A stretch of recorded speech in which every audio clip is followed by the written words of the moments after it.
Por último, explicaremos cómo realizar el mismo proceso en Hotmail.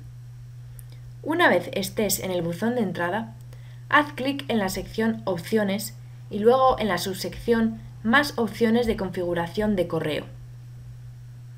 De entre las opciones que os aparecen, elige tus cuentas de correo electrónico, que está dentro de la sección Administrar tu cuenta.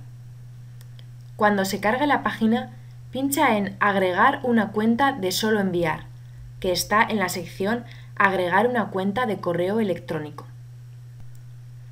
Rellena el campo de texto con tu dirección de la UPV y dale a Enviar mensaje de verificación.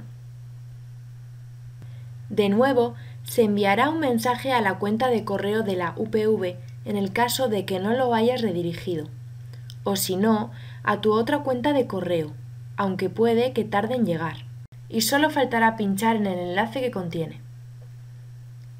El proceso ha terminado.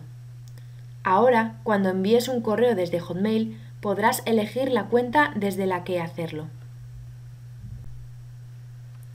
En caso de que tengas algún problema en alguno de los procesos explicados, llama al Centro de Atención a Usuarios, donde te aclararán las dudas que te hayan surgido.